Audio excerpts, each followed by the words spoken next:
Part 2, The Foundation. Chapter 4, The Earth and Everything on It Are Sacred. Being here on Earth is very special. A palpable magic and sacredness is omnipresent here. And if you are quiet enough and out in nature, you can feel it, smell it, see it, hear it, and sense it.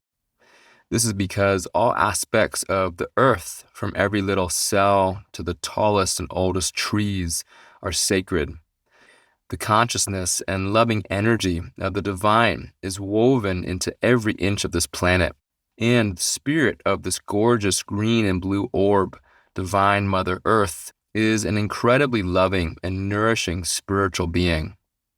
Because the divine is everywhere, everything is alive and has a spirit, which means that we can talk and connect to anything around us.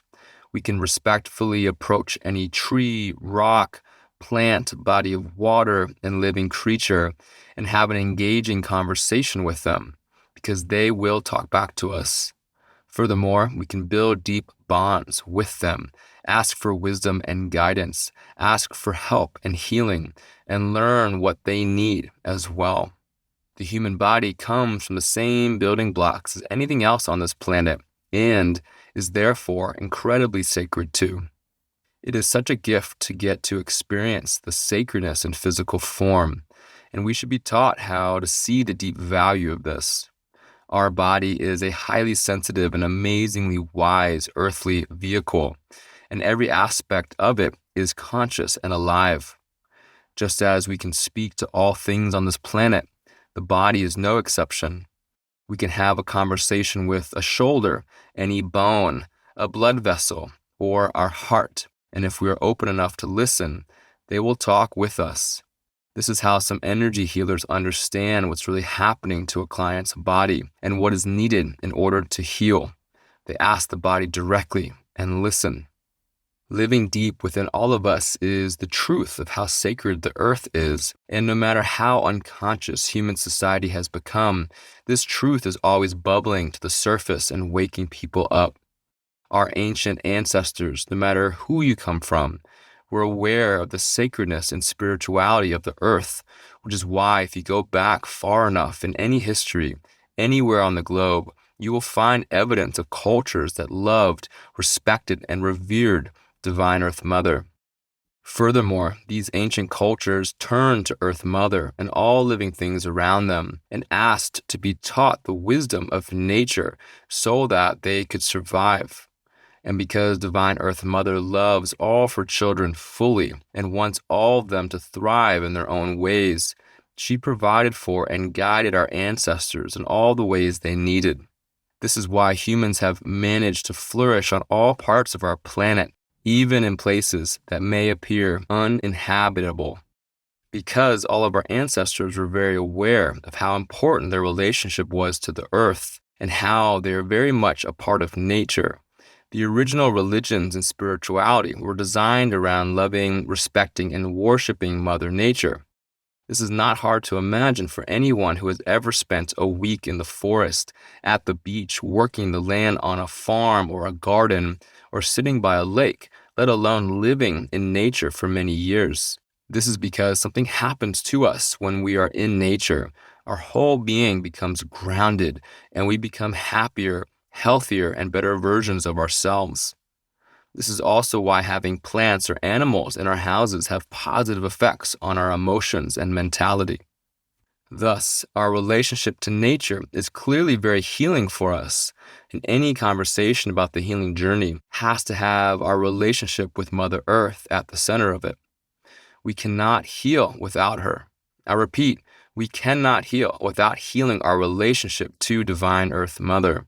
Furthermore, we need to turn to her and ask for help and guidance in all aspects of our healing journey, because she is the wisest being when it comes to an earthly existence. She is also an incredibly powerful ally to always have by our sides. How did we become so disconnected? Our disconnection from the earth and all that is sacred started a long time ago and has been worsening over the course of our species' evolution. And although there are many detailed reasons why this has occurred, we're going to focus on three key mind viruses that have been the cause of us losing our awareness of ourselves, each other, and the world. These are greed, capitalism, and fear-based religion. Beyond this, there are certain technological advances that have occurred throughout time that also contributed to this disconnect. A mind virus is a healthy or unhealthy idea or belief that acts like a virus, replicating itself and spreading from person to person until it has taken over a culture or species. Sometimes this can be very positive and transformative that causes people to wake up in deeper ways, like with the hashtag #MeToo or Black Lives Matter movements. On the flip side, a mind virus can also feed off of people's fears, frustrations, and unhealthy desires to harm or control others, causing terrible and violent events to occur, as we've seen throughout history. Furthermore, just because this is a virus doesn't mean that we are all not responsible for our choices and the impact we have on others. However, this terminology is a powerful way to discuss how our actions, stories, ideas, and behaviors spread and influence each other. Greed has always been one of the most basic human temptations. It is something we have struggled with for a very long time. This is because accumulating power, status, wealth, material goods, and food, among other things, is addictive. It can feed our ego and make us believe that we are somehow better than the people around us. This can sometimes have a positive effect by giving us a sense of confidence, but it can also give us an unhealthy and inaccurate sense that we are more important or more deserving than the people around us. Greed, like any other addiction, is something that gives us a quick dopamine hit in the moment, making us feel good on many levels by lifting us up emotionally, followed by the inevitable crash back down, leaving us with a craving for more. And because it's an addiction, greed must be fed continuously in order for us to continue to feel its effects, which can influence certain people to engage in unthoughtful or hurtful actions, leading them to turn into unhealthy versions of themselves if it is not corrected. Greed needs to be kept in check. Many cultures did this through societal norms and healthy belief systems. For example, if you were brought up in a society that placed a high value on family and community and making sure everyone has what they need, accumulating too much and not sharing might be frowned upon. This would put pressure on someone to be more thoughtful of other people and would keep greedy impulses under control. This also applies to how we relate to the earth and what we take from her. Many indigenous cultures worldwide had systems in place that taught people to be caring of the earth and make thoughtful, sustainable choices when taking from her. In this way, greed was also kept in check, and we were helped in better understanding our place in the world as it relates to our relationship to the earth. However, at different moments in the past, in different cultures, greed took over. Often this happened when certain groups of people or societies became extremely powerful and dominant, such as when warring groups conquered everyone around them, thus capturing mass resources and power. But interestingly enough, while their power and dominance continued for long periods of time, at some point, everything fell apart and there was a readjustment until the start of the next cycle. Greed is one of the influencing factors that contributed to the demise of seemingly invincible cultures throughout history, like the Roman Empire and the Mayan civilization. But at some point, with the help of capitalism and fear-based religion, among other things, we entered into a new phase of greed where things didn't reset and greed continued to spread. One powerful and unique human skill is our natural ability to create and tell stories, something we have done for hundreds of thousands of years. Stories are naturally bonding, and they are one of the ways that we are able to create extremely large, functioning cultures. Telling stories is also an extremely efficient avenue to convey to others our thoughts, feelings, ideas, beliefs, traditions, wisdom, and memories. One of the most effective vehicles through which we have used storytelling is religion. At its most foundational level, religion is just a set of stories that have been given more meaning and power due to their relationship with something that we consider sacred or divine. Classically, this has to do with worshiping a god or gods, but it can also be in reference to our relationship with things like the divine feminine or different aspects of nature. Every culture across time has had spiritual stories that centered around something sacred, and when used properly, these stories have been extremely helpful for bringing teachings, wisdom, and structure to a community. However, when used with ulterior motives, they can be extremely hurtful. As spiritual beings, we have a natural affinity to spiritual stories because we all crave being closely connected to the divine force, which we know to be real. And since we are on this planet with the illusion of disconnect from the divine, any breadcrumbs we can be given to reconnect to it and to our divine self is something we want. This craving to be reconnected, especially when we are in a position of disconnect, makes us extremely susceptible to inaccurate stories about the divine that are based in fear, not love. If we go far back enough along our ancestral lines, we will eventually arrive at a time when our ancestors worshipped different aspects of nature. Mother Earth was our original deity, and we used to know how sacred, wise, and loving she is. And although this relationship with her could feel complicated, especially if natural events were occurring like droughts or an unsuccessful hunting season, at the end of the day, the dynamic we had with her was based on consciousness, love, and respect. However, somewhere down the line, the deities we worshipped started to change, and instead of Mother Earth, we started to have gods that were more human in form, with human personalities and flaws, and the stories that were created about these gods started to morph into dynamics based in fear. For example, if you didn't give or sacrifice enough to some of these gods, there was a threat that something bad might occur in your life. The presence of fear in stories is nothing new, because fear can be used as a mechanism to encourage people to behave in appropriate, thoughtful ways, which is the healthy version of using fear as a tool. However, using fear to control people and strip them of their power becomes a real issue. Part of why our gods turned human is because human gods are very relatable.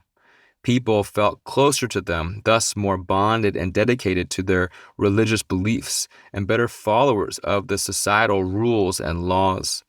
Additionally, we were at the beginning phases of worshiping ourselves as gods, a symptom of ego, and forgetting our deep connection to the earth. As the greed mind virus spread, it not only ballooned our egos, but also distorted our sense of reality. It is true that we are all powerful divine beings, each a piece of the divine. However, it is also true that all things here on earth are part of the divine. In being taken over by greed, we began to believe that we are more special than all other living things here on this planet, and therefore, we have every right to do with this planet what we see fit. This also distorted our sense of wisdom, whereas in the past we knew that Mother Earth was the wisest force on this planet, and therefore we really needed to listen to her guidance on all things. With our inflated egos, we started to believe that we were the wisest creatures on this world, further disconnecting us from her and damaging our relationship with the earth. As greed spread, people's craving for more wealth and power grew. They adapted to the most popular religions of their time, knowing religion to be an effective way to stay in power and maintain control over others. A clear example of this was Constantine the Great and his conversion to Christianity. With this adaptation came the evolution of using fear-based ideas and stories about God to control people and strip them of their authenticity and power. Religion was eventually combined with racist ideas of a master race appointed to spread the word of God to all others to help them evolve and become more civilized. This was the justification for endless wars and violence in the colonization and destruction of countless civilizations around the world. It was a cover over the true reason why it was occurring: greed.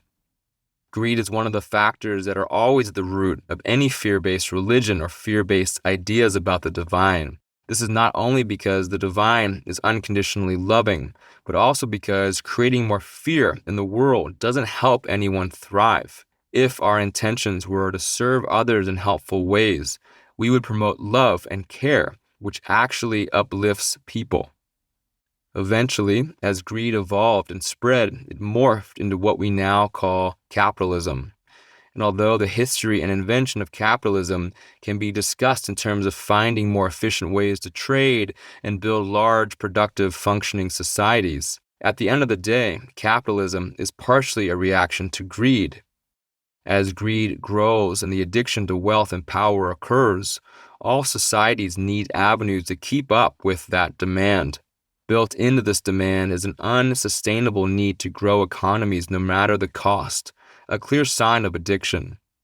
We know that capitalism is a mind virus because of how it has hijacked our ability to see clearly what is important. Instead of prioritizing our relationship to the earth and each other, this virus tells us that keeping capitalism alive at all costs is the most important thing, even if that means the total destruction of this planet or any society that gets in the way. The priority of a virus is to stay alive, no matter the cost to the host. Capitalism, greed, and fear-based religion are three mind viruses that have spread through the human species and contributed to the disconnection we are currently experiencing with each other and the earth. It is only in recognizing the addictive, egoic nature of these viruses and understanding that they don't contribute to our overall quality of life that we can break free of them and turn towards each other in better ways. This also helps us to remember our deeply important relationship to the earth. The reconnection. So how do we come back online? How do we reconnect to the earth, to each other, and to the realization that everything here is sacred? The first thing that we have to do is the most obvious thing: to spend more time in nature. Nothing can substitute for this. It's like investing in any close relationship in our lives. We have to be willing to spend time with someone in order to get to know them. And only by spending time with them can we deepen our relationship with them. Our relationship with Mother Earth is the same. We need to spend time with her in order to get to know her and have her transform us back to a healthy version of ourselves. The beauty of this is that it doesn't require anything complicated or crazy. All we have to do is show up outdoors and we will be changed. Whether we go fishing, camping, or hunting, or we sit by the beach, walk around in our neighborhood, or sit on the ground in our backyard, which is what I do, any time we spend with Mother Earth will be helpful and healing in some way. Ideally, we need to spend at least 1 hour outside every day. Obviously, this is not possible for some, given our busy lives and responsibilities, but it is the bare minimum that we need to consider. What action can you take to try to make this goal happen? Can you go for an evening walk after dinner? Can you wake up early to sip tea on your front porch? How can you orient your life and make this a priority? In Seattle, where I live, during the winter months when it rains a lot, many people spend their days indoors, afraid of the dark, cold, wet weather. I see some of these people in my office, and many of them suffer from seasonal affective disorder, SAD, which makes them feel depressed, have low energy, and feel disconnected from themselves. This makes sense since for way too long they haven't gone outside to be nourished and replenished by nature. For myself, I try to make it a priority to sit on the ground in my backyard each morning or night, especially in the winter months, even when it's raining and cold, because I know that I will feel better by doing this. One big shift I've noticed within myself since I started this outdoor practice is that I'm no longer afraid of the rain, because I see so clearly that rain is a nourishing factor for the earth, and therefore I get to be nourished by it when I am out there too. Furthermore, the cold and rain have a cleansing aspect, which helps remove unhelpful energies from my mind and body so I can reset and come back to myself. Beyond the importance of spending more time in nature, we have to orient ourselves properly to it. Ideally, when we spend time outdoors, we need to dedicate some time to inviting Mother Earth into our lives to talk with us and help us. This is a listening practice. How can you slow yourself down while outside and listen to what she has to teach you? This is why there are many traditional ceremonies and rituals that require people to be out in nature by themselves for a certain amount of time. A good example of this is a vision quest. Part of what makes a vision quest so powerful and transforming is the fact that someone is outside with Mother Earth without any distractions, with the intention of being helped and healed in some way. When we create this type of opportunity, we open ourselves up for magical things to happen. The second thing we must do to reconnect is engage in a healing process with ourselves, because it's only in bettering ourselves that we can better the world. It's only by going through a healing process that we can have access to deeper, more high-quality relationships, including the one with the earth. We all carry pain and trauma in our body.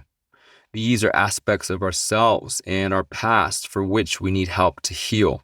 Unless they are dealt with, this pain and trauma naturally close us off to love and relationships in varying degrees as a survival mechanism to keep us safe. Not only are we closed off to human relationships, but also to our relationship with the earth. Also, our pain and trauma disconnect us from truly seeing that everything is sacred, because we stop seeing sacredness within ourselves. In order to rectify this, we have to be willing to go through a healing process. The third thing we must do if we are to connect to the earth is create more intimacy with other people in our community, because in doing this, it helps us to create deeper intimacy with all beings here. As we heal ourselves and spend more time in nature, we become more capable of having this type of relationship. Intimacy is built in many ways, but a lot of it has to do with showing up more vulnerably. It is only in vulnerability that deep and validating bonds are made. Each and every one of us needs to be seen and validated by other people. Too often, we do not get enough of this validation, and the result is a feeling of loneliness and disconnect. We are all trained to hide our imperfections and struggles from each other, and instead present a more perfect version of who we are to the world. In doing this, not only do the people around us not know who we truly are and what we need, but they too suffer from an inaccurate comparison, thinking that someone else is better than they are. Being vulnerable cures this problem because it allows us to show others that we struggle in many of the same ways that they do. In showing this deeper side of ourselves, not only are we able to be understood as we actually are, but we also validate other people's experiences. For example, we may share some of our struggles with fear and anxiety with a friend, and there's a good chance that they too have fears and anxiety. Not only will they be able to support us now that they know what we're going through, but we can also see them in a more accurate way as well. This is how true bonds are built, through this level of honesty. In relating to each other in a more open way, we stop seeing inaccurate versions of the people around us and instead see their humanness. Once this is experienced, it's hard not to have empathy with and compassion for other people, because we begin to relate to them and see a lot of ourselves in what they are going through. It's only in seeing people's humanness that we can move through this world with more love and care. By creating more high-quality relationships with people, we practice creating higher quality relationships with all beings here. This helps us to not only soften and have more empathy, but to also create more meaningful interactions. Further, we often begin to realize that we need others in order to live a full life. We are way more dependent on other people than we may have been taught. This dependence on others also translates to our dependence on the earth. We deeply rely on Mother Earth for our survival and well-being, and it is only by understanding this that we can be more motivated not only to create a wonderful relationship with her, but also to treat her with the utmost love and care.